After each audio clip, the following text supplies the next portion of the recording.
안녕하십니까? 경영교회 치유 세미나에 오신 여러분을 환영합니다. 저는 삼육대학교 상담심리학과에서 가르치고 있는 정성진입니다. 이렇게 영상을 통해서 여러분들을 만나뵙게 되어서 진심으로 영광이라고 생각하고 있습니다. 유튜브로 중계되는 이 영상에 구독, 좋아요, 또 알림, 댓글 이런 방식으로 많이 참여해 주시면 감사하겠고요.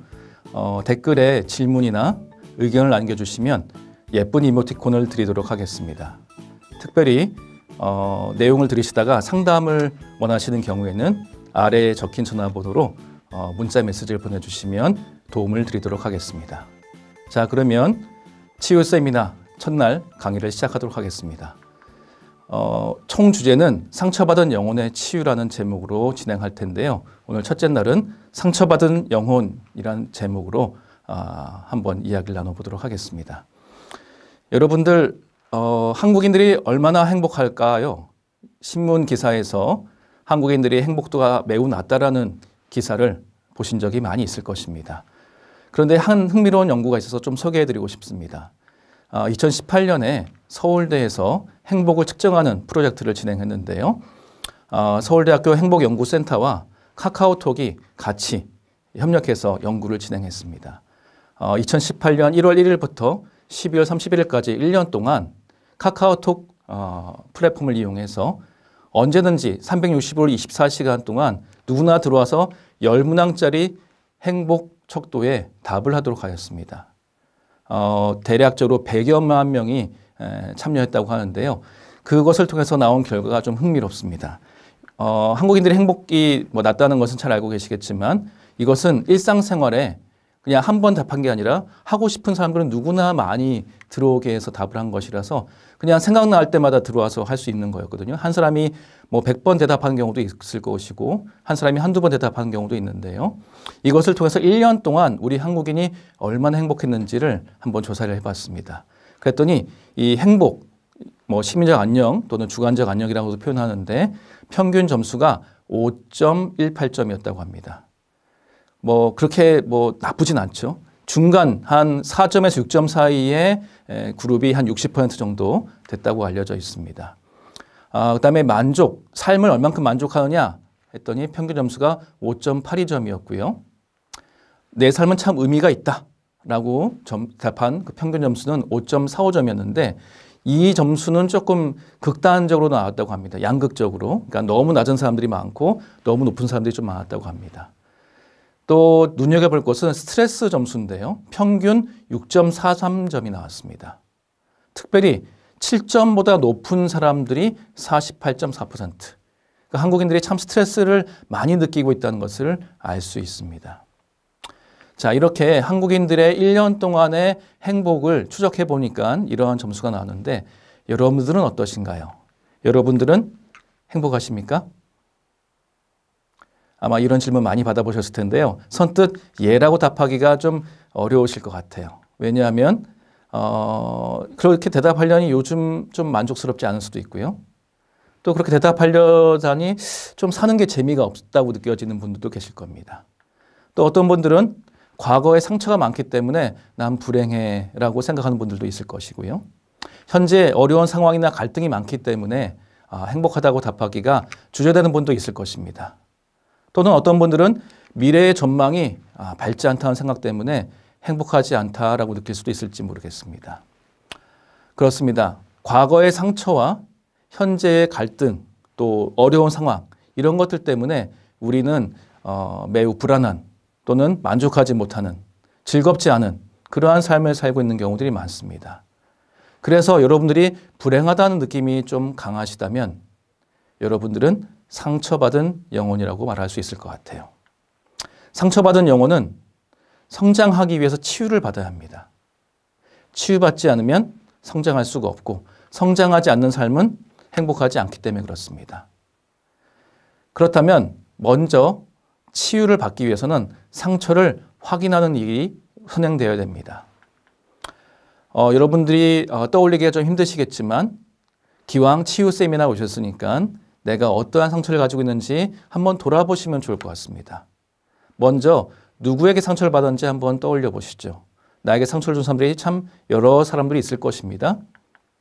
부모에게 상처받은 사람들이 아마 비율이 제일 많을 겁니다. 제가 이게 상담을 해보면 결국 문제의 원인을 이렇게 찾아 들어가다 보면 부모님에게서 상처받은 것이 출발점일 때가 참 많습니다. 그래서 부모에게 받은 상처가 여러분들에게 크게 남아있을지도 모르겠습니다. 어떤 분들은 연인이나 배우자에게, 어떤 사람들은 형제 자매나 혹은 자녀에게 상처를 받는 경우도 있겠죠. 또는 친구, 동료, 선후배에게 상처를 받아서 자신이 속한 조직이나 공동체에서 어려움을 당할 수도 있습니다. 어떤 경우는 학교 다닐 때 선생님에게 차별을 당한 그것이 상처로 남아있을 수도 있고, 어떤 모임이나 조직에서 리더나 상관에게 상처를 받을 수도 있겠죠. 또는 조금 매일 보진 않지만 가끔 만난 친척을 통해서도 상처를 받을 수 있겠습니다. 여러분은 누구에게 상처를 받으셨는지 한번 생각해 보시면 좋을 것 같습니다. 그렇다면 그분들에게 어떤 상처를 받으셨나요? 혹시 무시나 외면을 당하진 않으셨습니까? 금전적인 피해를 당하진 않으셨습니까?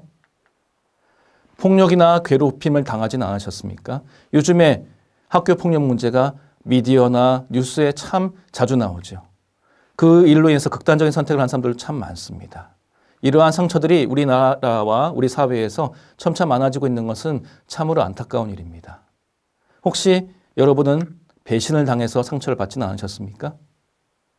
혹은 속거나 사기를 당하지는 않으셨나요? 비교당하고 비난받고 조롱을 당하지는 않으셨습니까? 혹은 의심을 받아서 억울한 마음에 상처를 입고 계시지는 않으십니까? 이렇게 우리의 삶에서 다양한 상처를 우리가 받을 수가 있습니다. 그러면 그런 상처로 인해서 여러분들은 어떤 영향을 받으셨습니까? 우선 감정적으로 너무 힘드셨을 것 같아요. 화가 나고 억울하고 배신감을 느끼고 그로 인해서 우울해지고 불안에 떠는 그런 감정적인 영향을 받으셨을 것입니다. 또 그로 인해서 일상생활이 잘 안 되고 공부가 손에 안 잡히고 일에 집중이 안 되고 관계가 악화되고 또 그로 인해서 사람 만나는 것이 싫어져서 그냥 혼자 지내는 것이 편하다라고 느끼면서 인간관계를 회피하지는 않으셨습니까? 또한 그로 인해 상처로 인해서 나의 삶에 대해서 세상에 대해서 인간관계에 대해서 매우 부정적인 생각들이 많아지고 또한 나 자신이 못나고 보잘것없는 사람처럼 느껴지면서 나를 부정적으로 생각하는 그런 생각들도 많아질 수 있겠죠. 또한 모든 일에 있어서 자꾸 잡념이 많아지면서 불안하고 집중이 안 되는 그러한 인지적인 면에서 악영향을 받으실 수도 있을 것 같습니다. 그렇습니다. 여러분들이 받은 상처가 오래전에 받았건 최근에 받으셨건 그것이 치유되지 않았다면 그 영향력은 현재 진행형이 될 수 있습니다. 그런데 이러한 상처가 심각한 경우에는 좀 더 큰 부정적인 영향을 낳을 수 있습니다. 상처가 심각한 경우에는 나의 존재가 흔들리는 그런 경험을 당할 수도 있습니다. 위험한 상황이 상처가 또 일어날 것 같은 불안 때문에 나 자신이 중심을 못 잡을 수가 있죠. 또 그 상처가 치유되지 않으면 나의 머릿속에서 그것이 처리가 되지 않은 너무나도 큰 트라우마 기억 때문에 지금 그 경험을, 상처를 다시 경험하는 그것이 심하면 공황처럼 오는 경우도 있습니다. 또는 심적으로 마비 상태에 빠져서 전혀 어떤 일이 생기든지 잘 대처하지 못하고 그냥 무기력하게 남아있을 수도 있겠죠. 그래서 심각한 상처를 받으면 나의 존재가 흔들리면서 절망과 수치심에 빠져서 굉장히 힘든 나날을 보낼 수가 있습니다. 두 번째로 상처가 심각한 경우에는 우리의 가치관도 흔들릴 수 있습니다. 세상을 우호적으로 바라보는 태도가 상처가 너무 심하다 보면 세상은 너무나도 악한 곳이야. 세상은 무서운 곳이야 라는 생각으로 바뀌게 되죠. 삶이 의미 있고 보람 있다고 열심히 살던 사람이 큰 상처를 인해서 인생 아무 의미 없어. 이렇게 해봤자 별 볼 일 없어. 다 나한테 상처가 되는 것뿐인걸. 이러한 생각, 이러한 가치관으로 바뀔 수가 있습니다. 또 나를 소중하게 가치 있게 보던 그런 자세는 나는 무가치해. 내가 별 볼일 없고 내가 못났으니까 이런 상처를 계속 받는 것이지. 이러한 생각으로 가치관이 흔들릴 수가 있습니다. 그러므로 해서 세 번째는 상처가 심각할 때 내가 신성하게 여기던 것, 소중하게 여기는 것들도 흔들려 버릴 수 있습니다. 사람은 신성하게 여기는 것에 시간과 돈과 에너지를 투자해서 보호하고 보존하려고 합니다. 그런 것들이 우리의 가정이요, 나의 직장이 될 수 있는데 나의 가정에서, 직장에서, 내가 속한 공동체에서 큰 상처를 받으면 소중히 여겼던 가정과 직장과 공동체를 저버리게 되는 그런 안타까운 일들도 생기기 마련입니다. 이와 같이 인간관계의 갈등과 상처는 몸과 마음뿐만 아니라 존재, 우리의 존재에도 심각한 영향을 미칩니다. 그래서 상처는 마음의 문제에 국한되는 것이 아니고 우리의 존재의 문제, 우리의 영혼의 문제로까지 확장된다는 것을 기억할 필요가 있습니다. 따라서 상처의 심리적인 원인을 분석하고 또 해법을 찾는 것뿐만 아니라 영적인 원인을 찾고 해법을 찾는 것도 참으로 중요합니다.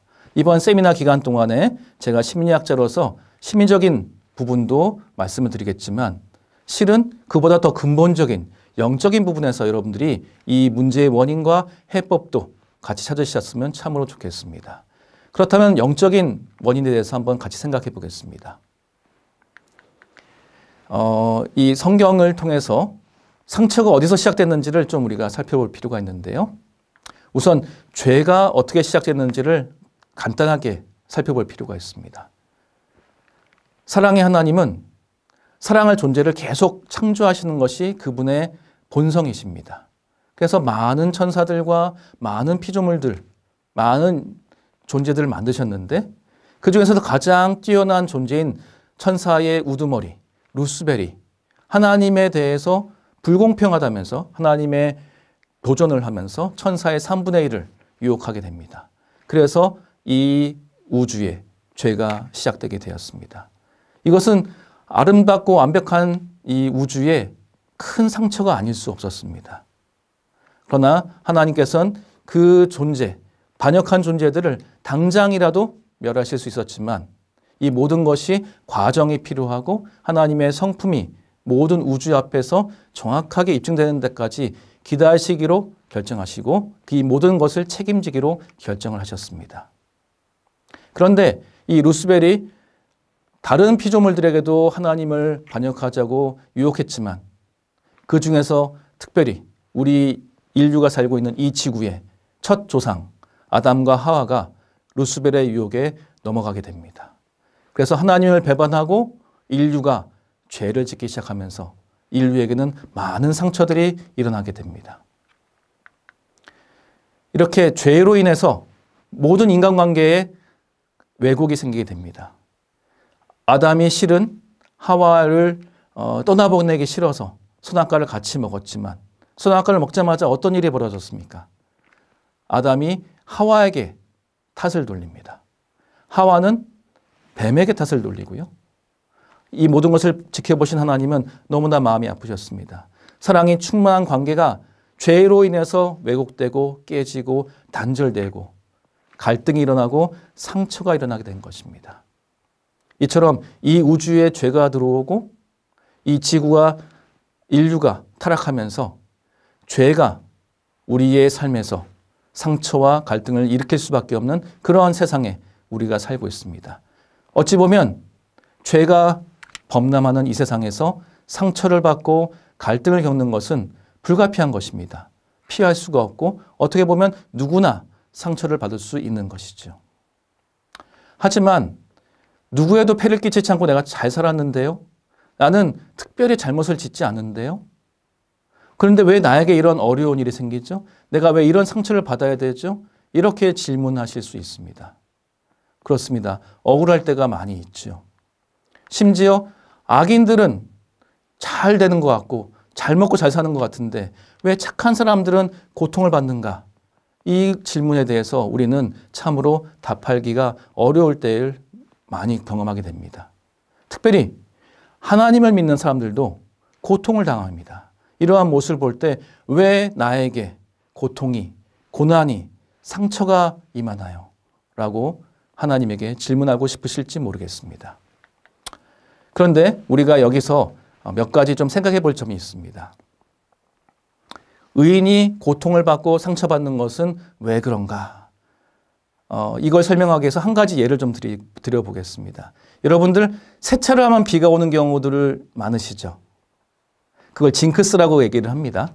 그래서 세차하면 비 오니까 세차하지 말아야지 뭐 이렇게 생각하실 수도 있을지 모르겠습니다. 그런데 이 징크스에는 착각이 있습니다. 조합을 따져봐야 되죠. 경우의 수요. 자, 세차를 했는데 비가 올 때가 있고 안 올 때가 있겠죠. 반면에 세차를 안 했을 때도 비가 올 때가 있고 안 올 때가 있습니다. 네 가지의 경우의 수가 존재하는데 사람들은 유난히 세차하면 비가 왔을 때 기분이 억울하니까 그것을 더 현저하게 생각하고 더 관심을 가지고 보기 때문에 세차하면 비가 내린다라고 징크스라고 생각하기 쉽습니다. 하지만 우리에게는 세차해도 비가 안 오는 날과 세차 안 했는데도 비가 오는 날, 세차 안 했는데도 비가 오지 않는 날, 세 가지의 경우의 수가 더 있다는 것을 기억할 필요가 있습니다. 이것을 의인의 고통에도 적용해 볼 수가 있겠죠. 마태복음 5장 45절에 보면 이러한 말씀이 있습니다. 너희 아버지는 악한 사람이나 선한 사람이나 모두에게 햇빛을 비추시고 의인과 죄인에게 비를 내려주신다. 그렇습니다. 하나님은 의인과 죄인 차별 없이 햇빛도 내리시고 비를 내리시는 분이십니다. 자, 똑같이 한번 적용해 보죠. 의인인데 형통할 때가 있고 고통받을 때가 있겠죠. 악인인데 형통할 때가 있고 고통받을 때가 있겠죠. 네 가지의 경우의 수가 존재합니다. 그런데 우리는 의인이 고통받을 때 그것이 너무나 억울하기 때문에 너무나도 그것을 기억하고 관심 있게 볼 때가 있는 것입니다. 하지만 우리에게는 의인인데 형통한 경우도 있고 악인인데 형통하지 않거나 형통한 경우도 있다는 것을 기억하실 필요가 있겠습니다. 자, 그래서 신앙인이 당하는 고난에 대해서 우리가 생각하면서 세 가지로 또 나눠볼 수 있을 것 같습니다. 성경에 나타나는 신앙인 또 어떻게 보면 의인이 되고자 노력하는 사람들이 고난을 당할 때가 있는데요. 첫 번째로 신앙 때문에 받는 고난, 박해가 있습니다. 핍박이죠. 마태복음 5장 10절에 의롭게 살려고 하다가 박해를 받는 사람은 복이 있다. 하늘나라가 그들의 것이다. 쉬운 성경으로 팔복에 있는 내용을 말씀드렸습니다. 그렇습니다.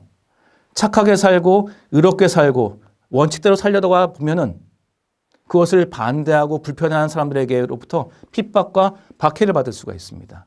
이것은 영어로는 트라이얼, 시련, 박해라고 말할 수 있습니다. 신앙인들은 옳게 살다가 이런 박해를 당할 수도 있습니다. 하지만 또 다른 경우가 있죠. 템프테이션입니다. 때로는 의인이, 신앙인이 올바로 살려고 노력하지만 지혜가 부족해서 유혹에 넘어갈 수도 있습니다. 시편 117편 17절에 미련한 자들은 그들의 죄악의 길을 따르고 그들의 악을 범하기 때문에 고난을 받아. 이러한 표현이 있습니다. 그렇습니다. 때로는 우리가 옳게 살기 때문에 바르게 살기 때문에 핍박을 당할 수도 있지만 때로는 우리가 지혜가 부족하고 연약해서 사탄의 유혹에 넘어갈 수도 있습니다. 그로 인해서 고난이 초래될 수도 있는 것이죠. 또한 한편으로는 테스트가 있을 수 있습니다. 이것은 아주 자주 있는 경우는 아닌 것 같은데요.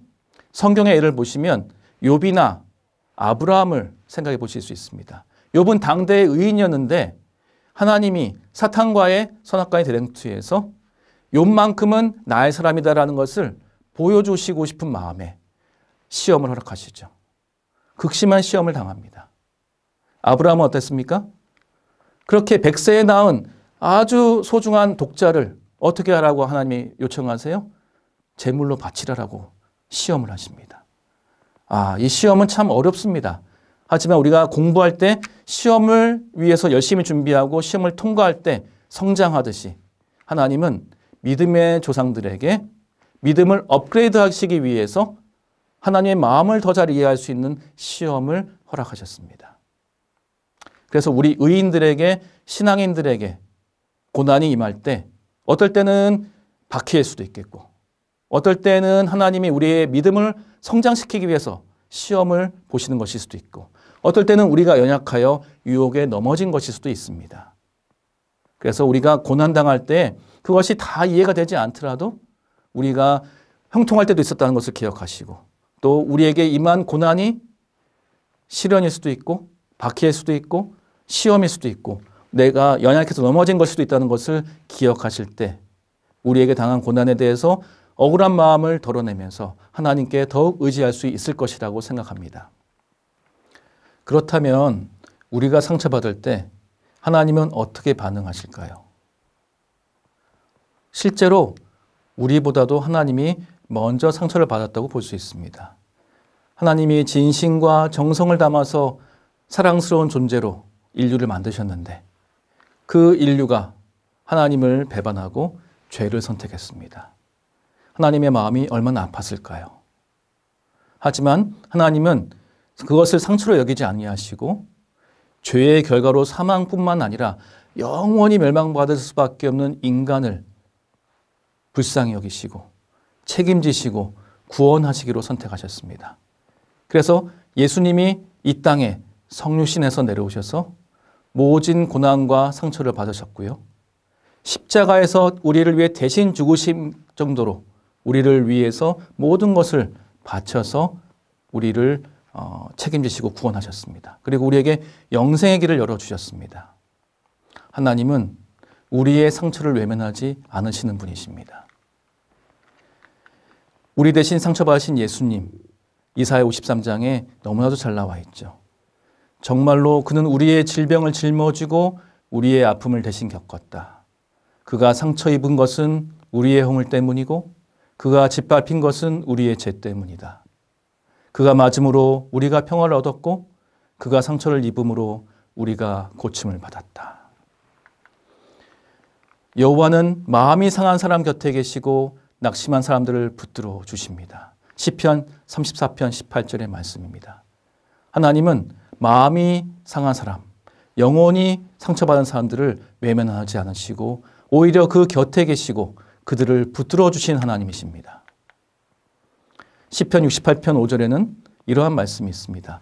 성전에 계시는 하나님은 고아들의 아버지시며 과부들의 보호자이십니다.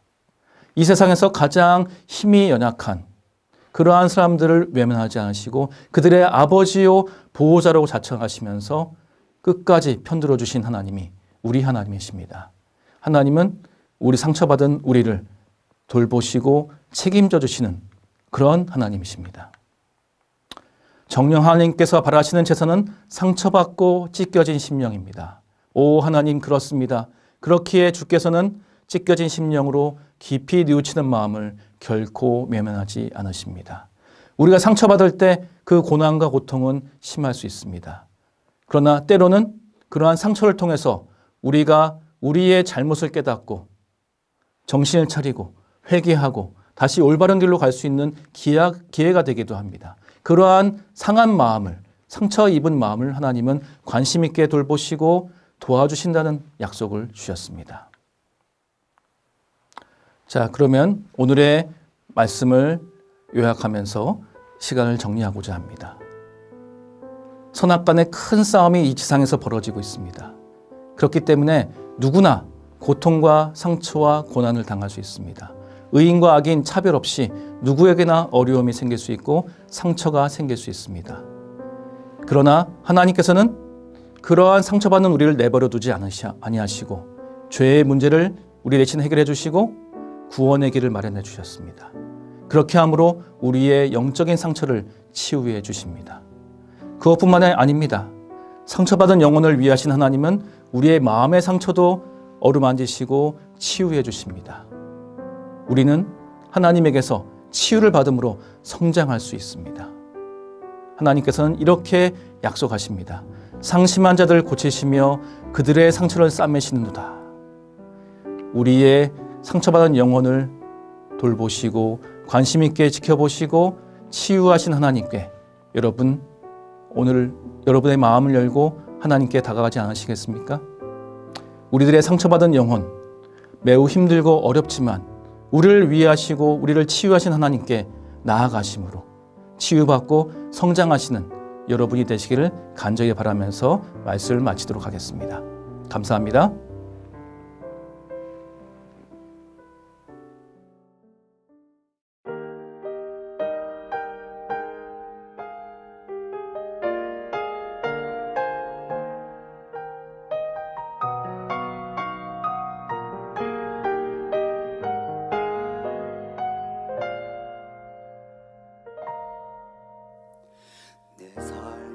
먼저였는지 주님이 먼저였는지 이제야 내 뒤를 돌아봅니다. 내 욕심만을 채우려 주 십자가의 보혈을 잊고 살았는지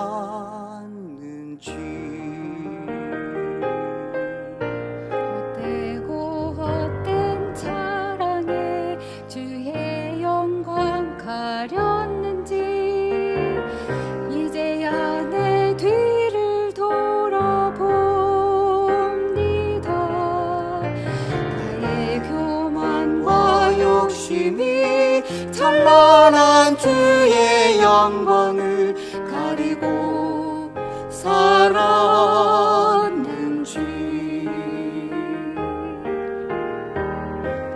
이제야 주의 탄식 소리 들리고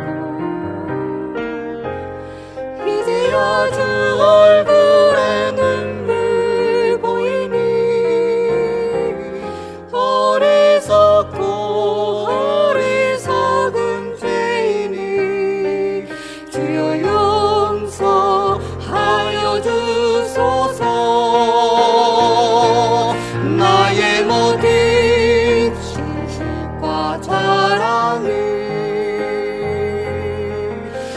십자가 뒤에 숨겨놓고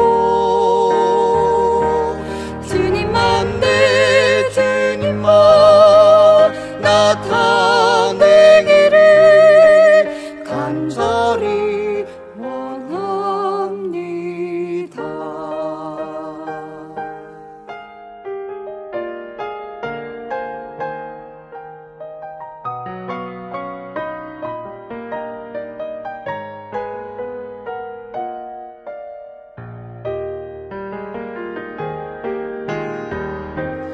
이제야 주의 탄식 소리 들리고 이제야 주 얼굴에 눈물 보이니 어리석고 어리석은 죄인이 주여 용서하여 주소서. 나의 모든 주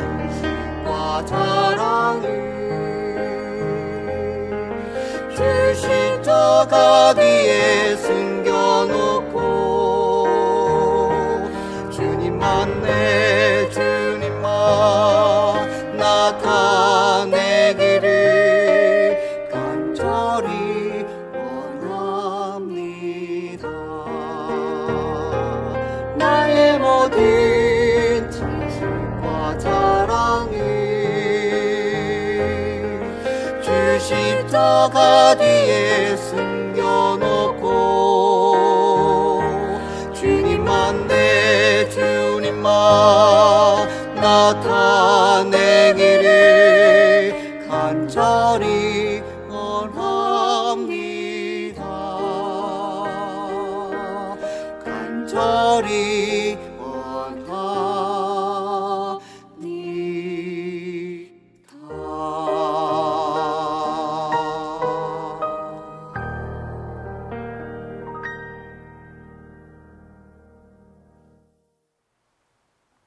다 같이 기도하시겠습니다.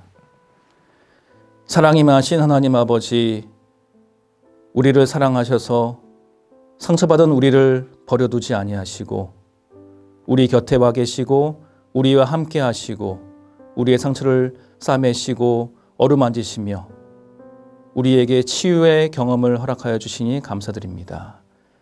주님, 이 험한 세상에서 살아갈 때에 우리에게 어려움과 고난이 너무나 많고 상처받는 일들이 너무나 많습니다. 주님, 그러나 저희를 버려두지 아니하시고 우리를 구원해 주시고 붙들어 주신다고 약속하셨사오니 오늘 이 영상을 통하여 집회에 참여한 모든 분들에게 주님께서 동일한 약속으로 함께 하셔서 상처받은 분들이 하나님께 마음을 열고 하나님의 사랑을 경험함으로 치유되고 성장할 수 있도록 인도하여 주시옵소서.